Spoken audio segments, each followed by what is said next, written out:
Exercise 11. It's a system of equations. So we have y equals x times x minus 3. And on the other hand, the second equation of this system would be the one y equals x minus 3.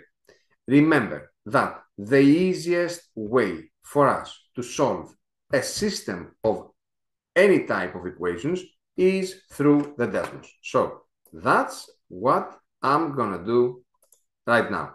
I'm going to open a Desmos sheet. There it is. And I will carefully plug in the two equations. So x times x minus 3, that's the first one. And then y equals x minus 3. So what is a possible value of x in the system of equations above? These two intersect at either 1, negative 2 or at 3, 0. So a possible value of x would have been 1 or 3.